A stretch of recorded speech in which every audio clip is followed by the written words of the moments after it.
Between November 1915 and May 1916, Britain and France agreed a secret deal for dividing the Ottoman Empire should the European allies win the First World War. And so, now we can draw a map.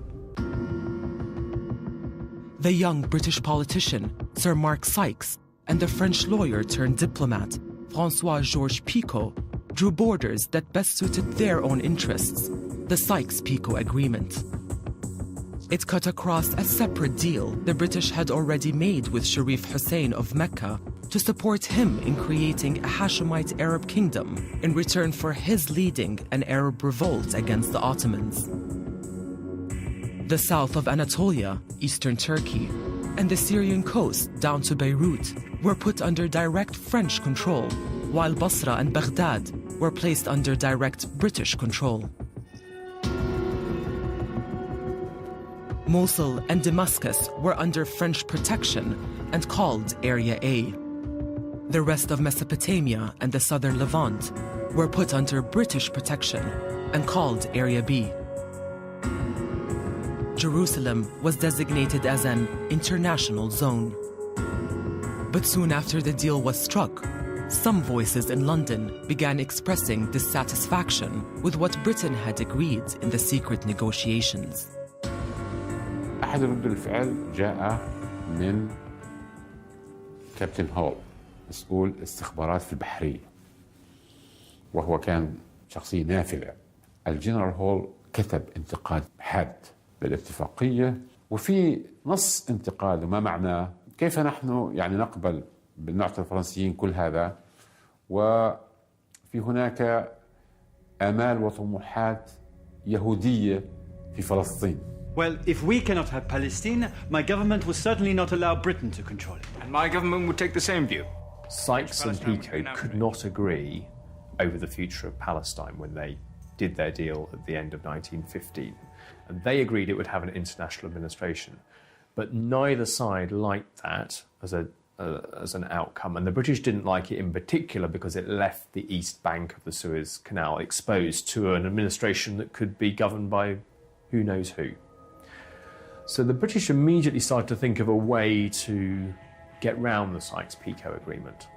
So in fact, Sykes almost immediately, before the ink of François-Georges Picot's signature is dry, starts talking to the Zionists.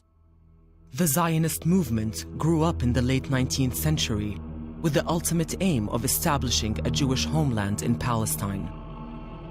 The Jewish lobby was growing in Britain, and the British government took its aims seriously. The British might also use support for the Jews to persuade the American government, which included several Jewish figures, to join the war. Other factors may also have been at play. The Zionist movement itself and its leader, Chaim Weizmann, were political Zionists, and their aim from the very beginning, the ultimate aim, was an independent Jewish state in Palestine. Though in these early days, they didn't say that because it had only evoked hostility to their project. هيك بدأت الفكرة تنضج. لو إحنا وجدنا طريقة نقنع الفرنسيين بطموحات وآمال اليهود في فلسطين، وأنه جعلنا اليهود يقولون أنه إحنا نريد أن يكون لنا تواجد في فلسطين تحت الإشراف البريطاني، فمعنى ذلك أنه إحنا بدال ما يكون لنا جزء صغير في فلسطين أن نأخذ كل فلسطين من الفرنسيين ونتخلص من التزاماتنا في سايكس-بيكو. لدرجة بعض المؤرخين يقولون لو لم توجد الحركة الصهيونية لاخترعت بريطانيا الحركة الصهيونية. On the 2nd of November 1917, the British Foreign Secretary, Sir Arthur Balfour, wrote to the leading Jewish figure, Walter Rothschild, to say that his government viewed with favor the establishment in Palestine of a national home for the Jewish people, and would use their best endeavors to facilitate the achievement of this project.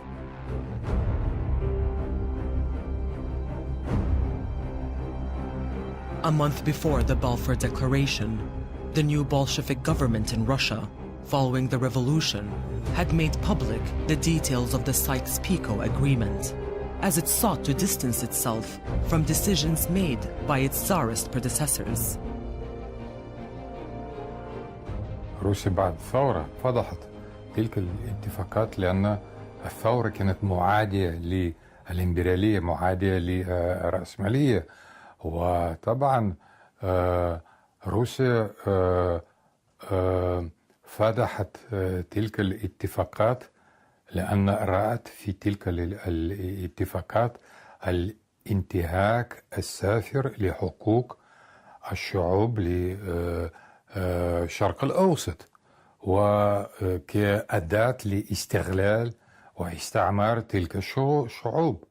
The revelation from the Russians came while the Hashemites were fighting alongside the British in the Levant, so they realized the British were playing a double game. The British also recognized France's right to determine the future of large parts of the area that Sharif Hussein had expected to control.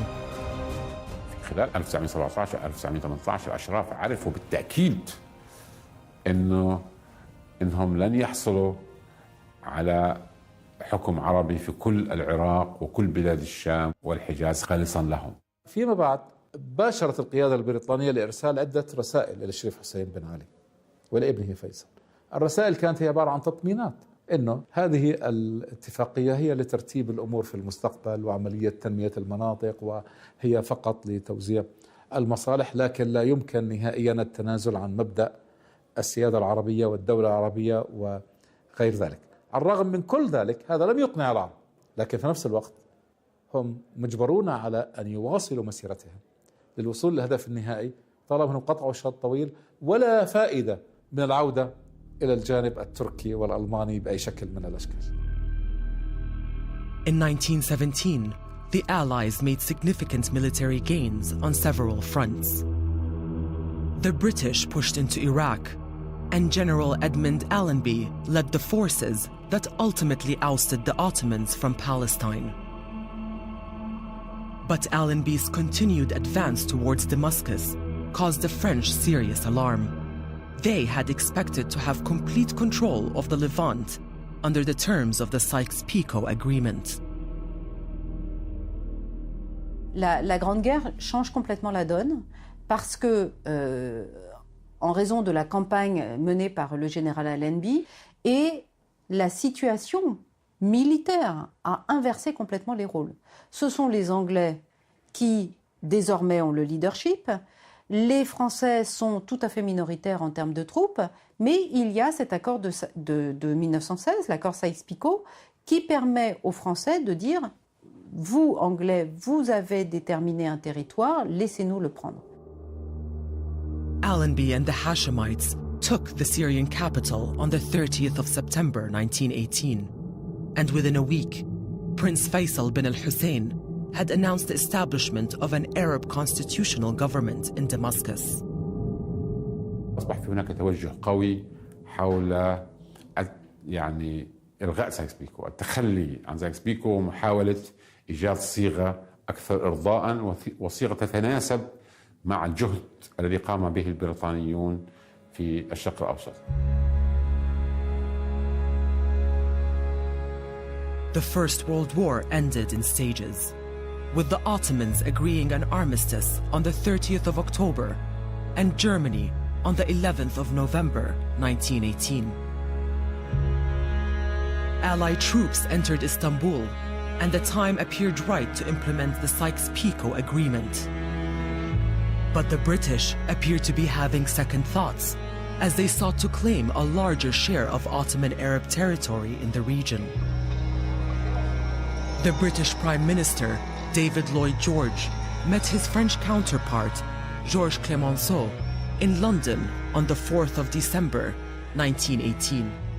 So, it is over. Europe is